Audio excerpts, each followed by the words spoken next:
Hola, ¿cómo están, cebados de la psicología? Bienvenidos a mi canal. Quédate en este video porque vamos a estar hablando de la película Intensamente 2. Seguramente va a haber spoilers y también vas a tener que haber visto la película para entender el análisis psicológico que voy a hacer. Allá vamos. La película trata sobre los profundos cambios que ocurren en el organismo en todos los niveles, tanto psicológico, emocional, biológico, en el momento de la pubertad. Y también habla un poco sobre lo que es la ansiedad y cómo esta puede llegar a perjudicarnos. Es decir, nos metemos en terreno de la psicopatología. Desde ya mi principal crítica es que no tienen en cuenta los pensamientos. Y toda la película es como que las emociones manejan todo el organismo, lo cual no es así. Al menos no es lo que nos dice las neurociencias y la evidencia científica acumulada hasta el día de hoy. Este argumento lo voy a sostener durante todo el video y voy a profundizarlo más adelante, ya que la conducta de una persona o sus decisiones están influidas tanto por las emociones como con los pensamientos, y más bien estos trabajan de forma conjunta. Si las emociones básicas dominaran nuestro organismo por completo, simplemente seríamos como los demás animales que no tienen la capacidad de pensar o razonar. Y esto no es así. El ser humano se distingue por su capacidad de pensar y su raciocinio. Durante toda la película me pregunté, ¿dónde está el yo? El yo que decide. ¿Quién es el yo? La conciencia.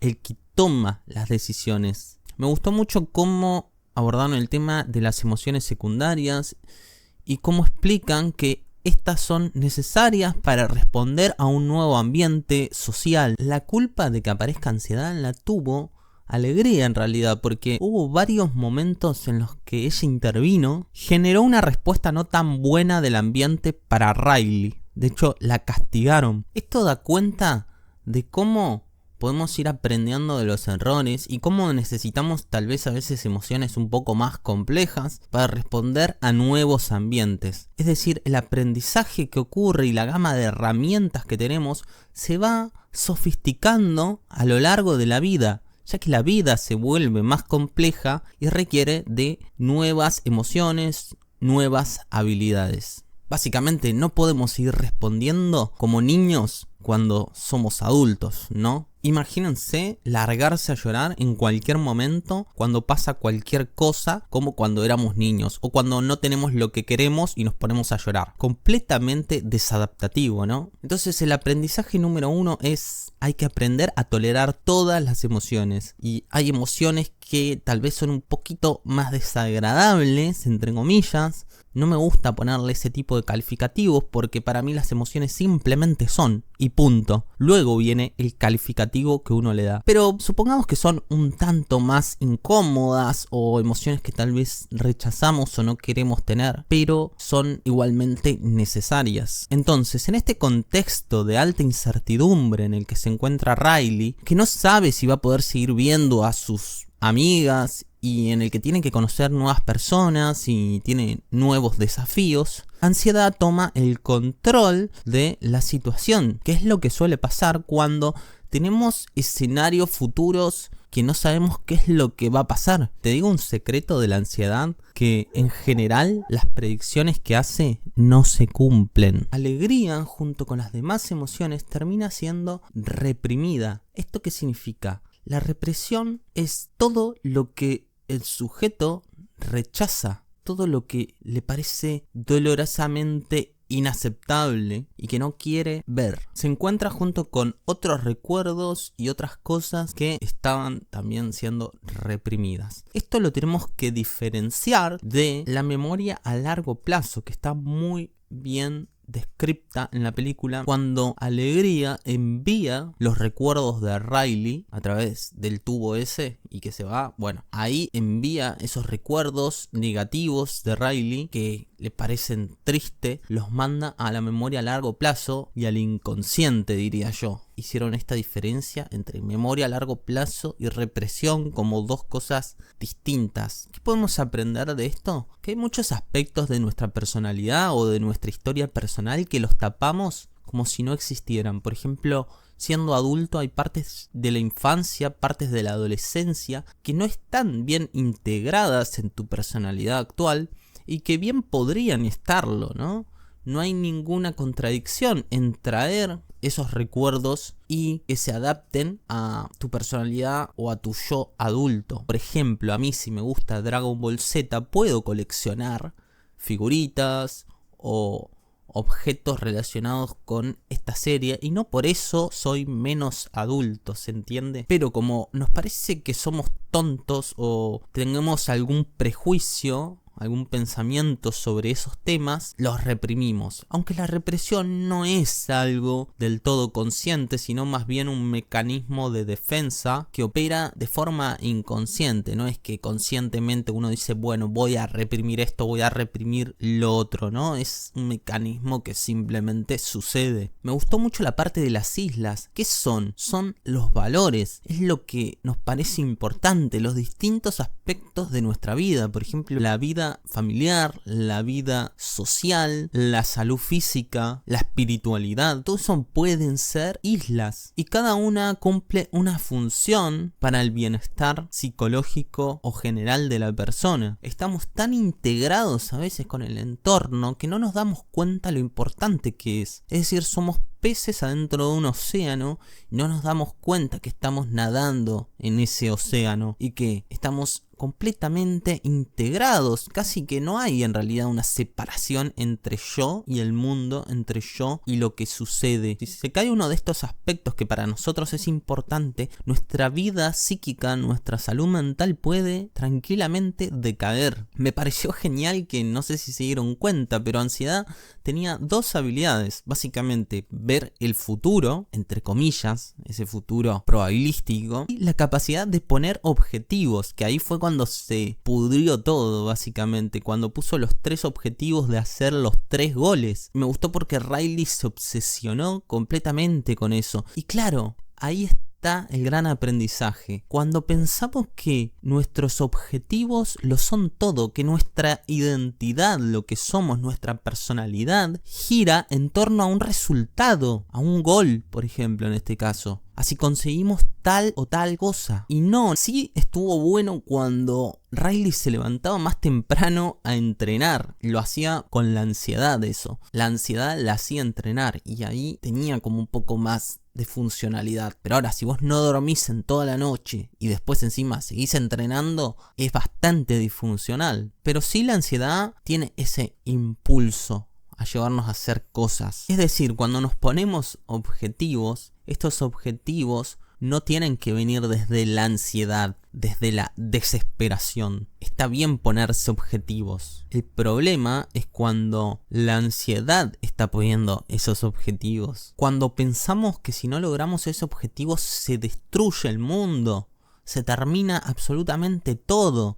Y por eso es que ahí fue el momento en el que Riley tuvo el ataque de pánico, ¿no? Cuando le empezó a latir el corazón rápido y transpiraba, estaba completamente absorta en lo que le estaba pasando. Es decir, cuando se quedó paralizada, porque el ataque de pánico genera eso, una parálisis, no sé qué hacer. Me gustó mucho la parte que ansiedad tomó el control de todo y se quedó como el tiempo parado, ¿no? Un poco la sensación que causa también un ataque de pánico es como que el tiempo se para también. Claro, de repente, ¿quién soy yo?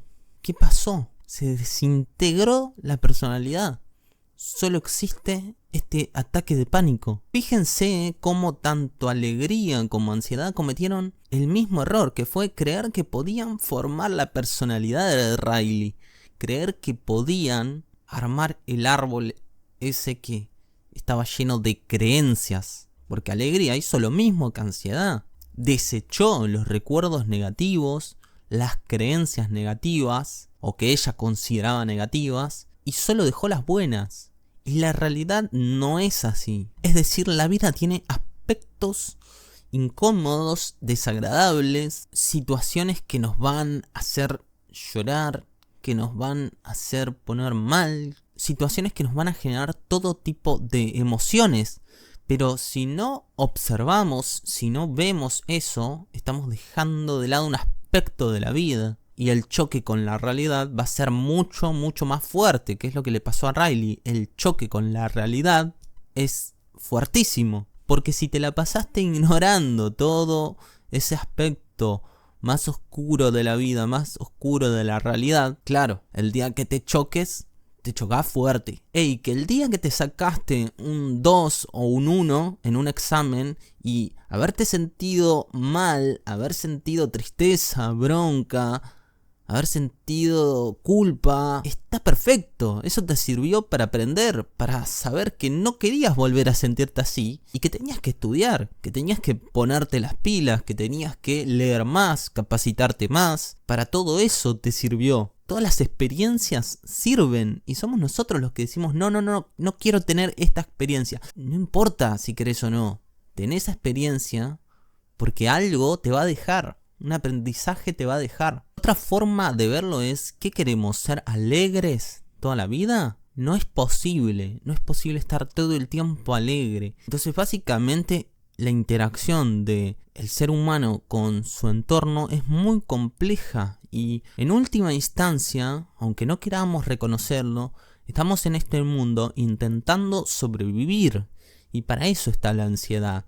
Por eso es que no podemos estar todo el tiempo alegres, porque la alegría en sí misma no hace que sobrevivamos mejor. Sin embargo, es necesaria también, como parte de una maquinaria mucho más grande. Ey, que está bien tener ira cuando está pasando alguna injusticia. Está perfecto sentir ira. Hay que saber cómo canalizarlo nomás. Que está bien sentir tristeza si está pasando algo que nos duele, nos afecta y que luego de sentir esa tristeza obtenemos un desahogo. Fíjense que fue la ira que hizo explotar absolutamente todos esos recuerdos que estaban en el inconsciente y que vuelven a la personalidad de Riley. Todos esos aspectos negativos que no querían ver se integran en la personalidad.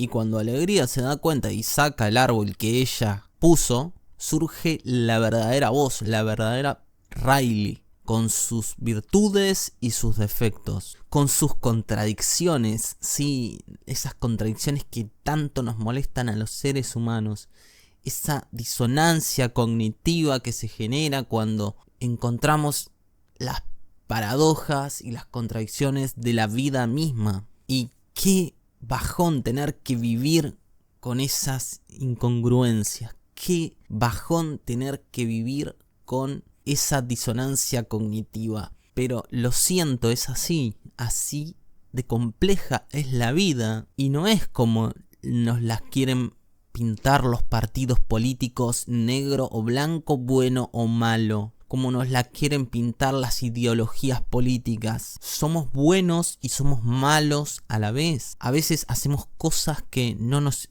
enorgullecen y otras veces sí. Por ejemplo, yo estoy en contra de la industria de la carne, sin embargo como carne por una cuestión de salud. Entonces tengo esa contradicción y convivo con esa contradicción. Por un lado el respetar la vida de un animal y por el otro mi salud. Se ponen en duelo. También lo podemos interpretar como la integración de la sombra. Eso vendría a ser integrar esos aspectos que no queremos ver de nosotros mismos. ¿Soy bueno o soy malo? Bueno, para Jung, si negás esos aspectos que no querés ver, va a ser peor. Porque van a terminar saliendo de forma inconsciente y perjudicando tu vida aún más. Es mejor ser consciente de esas cosas negativas que no serlo, aunque nos duela saber que hay cosas de nosotros que no nos gustan, aunque nos duela ver la maldad a veces. Tal vez la pregunta es, ¿por qué vemos la maldad afuera? ¿Será que la podemos ver afuera porque nosotros también la tenemos? ¿Será que el mal que ocurre en el mundo es algo que nosotros podríamos hacer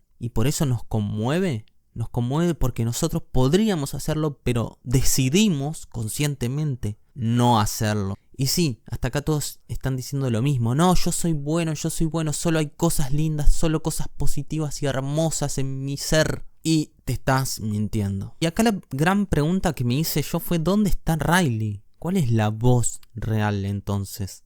porque todo el tiempo las emociones la manejan. Pero no son las emociones solamente, hay pensamientos, lo cual la película lo muestra de una forma un tanto extraña, ya que mediante el lenguaje, mediante el diálogo que tienen las emociones, se ve un poco del verdadero pensamiento, es decir, el pensamiento en sí está puesto en la emoción. Los seres humanos no respondemos todo el tiempo en base a las emociones básicas. Estas son innatas y están ahí como un pequeño repertorio que nos da la vida como para decir, bueno, tengan algunas emociones para defenderse, pero luego se complejizan mucho más. Las emociones básicas están para responder ante estímulos inesperados. Por ejemplo, si estás por cruzar una calle y justo viene un auto, sentís miedo y te quedás quieto para que no te atropelle. Cumple esa función. Sentís asco porque eso también te sirve cuando comes algo que está en mal estado y sabes que te va a hacer mal, te ayuda a sobrevivir. Son universales y las tienen todos los seres humanos. Es decir, que ahí no podemos encontrar la verdadera personalidad. Ahí no podemos encontrar lo único, lo distinto. Sí nos muestran dónde están las creencias centrales de Riley. Por ejemplo, soy buena amiga, soy buena haciendo deporte, soy buena hija. Es decir, son creencias de soy, ¿no? O puede ser, el mundo es un lugar hermoso, las personas suelen ser buenas, las personas suelen ayudar a las demás personas. Son creencias muy profundas. Luego están las creencias intermedias, que son creencias que nos ayudan a confirmar esa creencia central. Si tengo una creencia central que dice ayudar a las personas está bien, voy a tener una creencia intermedia que va a decir tengo o debo ayudar a las personas para que éstas vean que yo soy buena o que soy bueno. Por ejemplo, si tengo una creencia central que dice soy inteligente, entonces debo estudiar para ser más inteligente, debo sacarme 10 para demostrar que soy inteligente. Y luego están los pensamientos automáticos con los que convivimos en el día a día y que estos sí los podemos llegar a ver en forma de palabras, frases o imágenes. Por ejemplo, cuando Riley se tiñe el pelo tratando de parecerse a la otra chica, podría haber un pensamiento que diga tengo que tratar de vestirme igual, de escuchar la misma música, de hacer lo mismo para integrarme en ese grupo, para ser sociable, para que vean que yo soy una persona agradable. Por ejemplo, tengo que ganar todos los partidos para ser un buen deportista, porque si no, no soy un buen deportista. Entonces se dejó de lado todos estos pensamientos que están integrados en las emociones. Es más, si nos pondríamos estoicos o tomaríamos una postura más cognitivo-conductual, diríamos primero viene el pensamiento y luego viene la emoción, y eso no lo aborda la película. Pienso que caerle bien a los demás es importante, entonces actúo en consecuencia de ese pensamiento que me hace sentir determinada emoción. Si yo pienso que vestirme bien es importante y una persona viene y me critica la ropa, yo empiezo a sentir tristeza, ira, y no es por lo que me está diciendo la persona, sino que es porque yo estoy pensando que caerle bien a los demás es importante, que vestirse bien es importante, etcétera, etcétera. No nos afecta lo que sucede, sino lo que pensamos acerca de lo que sucede. Y de ahí vienen las emociones. Por ejemplo, un pensamiento que podría haber tenido Riley podría haber sido me voy a quedar sin amigos. Entonces de ahí viene todo su comportamiento. En resumen, se deja de lado el razonamiento, las funciones ejecutivas, como puede ser la inhibición, la regulación emocional, etc. El ser humano está constantemente a lo largo del día y de su vida inhibiendo comportamientos, inhibiendo esas emociones. Y no está mal, porque si la ira a vos te dice que tenés que pegarle a alguien, vos tenés que inhibir ese comportamiento y no hacerlo. Es decir, tenés que tratar de canalizar esa emoción de otra forma, pero no tenés que actuar en base a esa emoción. Por ejemplo, si estás sintiendo alegría y la alegría es tan grande que tenés ganas de salir corriendo desnudo a la calle, bueno, tenés que inhibir ese comportamiento. Es un poco extremista, pero para que se entienda, inhibís eso. No es conveniente hacerlo por más que estés sintiendo mucha alegría o euforia en ese momento. Si estoy triste, si estoy desganado, y me dejo llevar por lo que me dicen las emociones, entonces yo no iría a entrenar ningún día, no iría al gimnasio, no haría natación, no haría nada. Es a través del pensamiento junto con la emoción que nos vamos autorrealizando, que vamos haciendo distintas cosas en la vida. Por supuesto que después hay que saber cómo conducir esas emociones, cómo fluir. Si yo me dejo llevar por las ganas que tengo de no ir a trabajar, no voy a trabajar, y eso no es muy funcional, que digamos, en la sociedad. Yo pienso que tanto el pensamiento como la emoción es importante y es válida.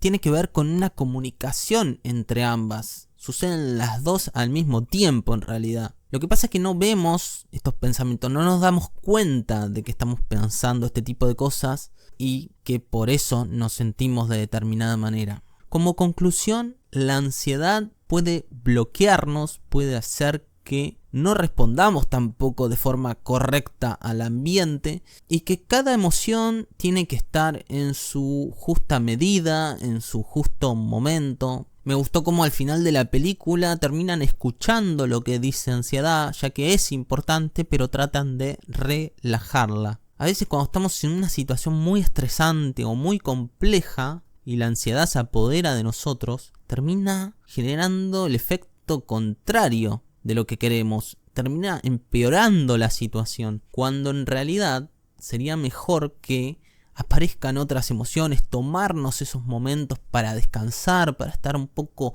relajados y desconectar la mente de ese problema, para que aparezcan otras emociones y luego venir con una solución. Necesitamos de las otras emociones, no solamente de la ansiedad. Y ese creo que es uno de los grandes mensajes. Y nuestra personalidad se va como construyendo en base a lo anterior, pero no dejamos todo lo demás, sino que sigue estando ahí, pero vamos construyendo sobre lo que ya está construido. ¿Cuántas veces estamos actuando en base a lo que nos dice el miedo, la ansiedad u otras emociones y no en base a lo que realmente pensamos? También da cuenta de cómo puede haber personas que han construido una personalidad en base a la ansiedad, lo cual es muy triste, ¿no? Tu personalidad fue creada por la ansiedad. Esa ansiedad terminó generando creencias muy profundas que influyen en tu comportamiento, en tu vida, en tu entorno. Esto me hace pensar en las personas que tal vez vivieron toda su vida con una patología y nunca se enteraron, o tal vez algunas que se enteran a los 40, a los 50 años o más. Y cómo construir una personalidad en base a una emoción está mal. Y no solo la ansiedad, sino en base a la alegría o cualquier otra emoción. Como las experiencias tampoco nos definen lo que somos. Si yo tuviera que agregarle algo a la película, le agregaría a cada emoción un pensamiento al lado y que entre el pensamiento y la emoción lleguen a un acuerdo y se agarren la mano y luego toquen el control para manejar. Cuando la persona adopta como parte de su personalidad, la ansiedad, por ejemplo, la justifica. Y ahí es muy difícil de romper porque te dice: yo soy así como sos. Tal vez toda tu vida viviste con ansiedad, con pensamientos catastróficos y eso lo integraste como parte de vos. Como que vos sos eso. Si el video te está gustando hasta acá, te invito a que te suscribas, por favor, que actives la campanita para que te lleguen las notificaciones de mis videos. Déjame abajo en los comentarios qué te pareció la película y qué pensás respecto a este tema que mencioné de los pensamientos. Chau chau, nos vemos.